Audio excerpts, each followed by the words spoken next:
قل هذه سبيلي أدعو إلى الله على بصيرة أنا ومن اتبعني وسبحان الله وما أنا من المشركين. Pernah dengar istilah bid'ah? Bid'ah itu sesuatu yang baru.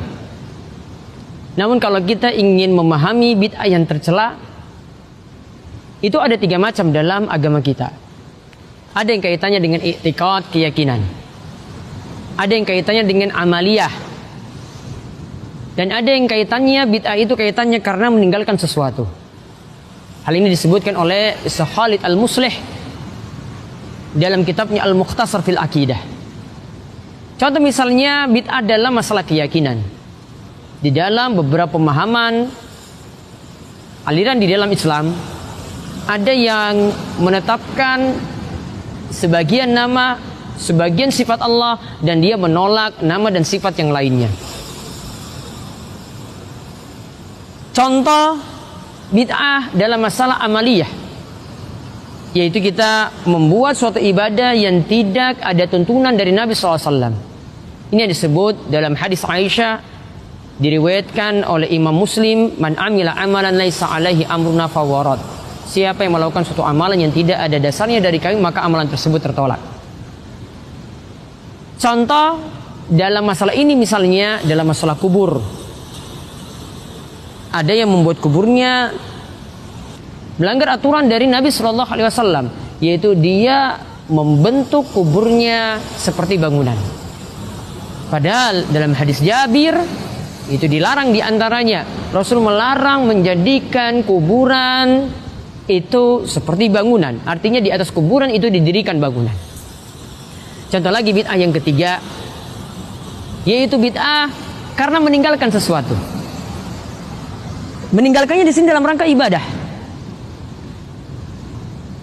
Ini yang dikatakan dalam firman Allah dalam surat Asy-Syura ayat 21, am lahum syuraka'u syara'u lahum minad dini ma lam ya'zam billah. Apakah mereka menyekutukan Allah dengan membuat syariat-syariat baru yang tidak Allah Subhanahu wa taala izinkan? Contoh, dia meninggalkan sesuatu karena dalam rangka ibadah. Dia punya keyakinan kalau tidak makan daging itu adalah ibadah. Dia punya keyakinan kalau tidak menikah, hidup membujang, itu adalah ibadah. Dan hal semacam itu. Maka lihat pemirsa sekalian, kalau kita ingin memahami bid'ah secara luas, kenalilah 3 hal ini. Ada dekatan yang parah, yaitu bid'ah dalam masalah i'tiqad, dalam masalah keyakinan. Ada dalam masalah amaliyah karena tidak ada dasar atau tidak ada tuntunan. Dan ada karena meninggalkan sesuatu namun dia meninggalkannya dengan maksud ibadah, padahal meninggalkan seperti ini dengan maksud ibadah tidak diizinkan dalam syariat kita. Jadi kita sah-sah saja enggan makan daging karena mungkin kita alergi, karena mungkin kita punya pantangan sesuatu, ya boleh. Namun kalau sudah meyakini meninggalkannya adalah ini keyakinan yang nanti bernilai pahala, maka ini adalah keyakinan yang tidak ada tuntunan. Sama ketika orang itu hidup membujang, tidak mau menikah selamanya karena dalam rangka ibadah pada Allah, ya, ini juga tidak ada tuntunannya. Oleh karena itu Nabi SAW pernah mengatakan pada orang yang punya niatan tidak mau menikah selamanya, Nabi katakan, faman raghiba an sunnati falaysa minni. Siapa yang membenci sunnahku atau ajaranku maka tidak termasuk golonganku. Moga Allah beri taufik kita senantiasa berada di jalan yang lurus yang mengikuti tuntunan Nabi sallallahu alaihi wasallam.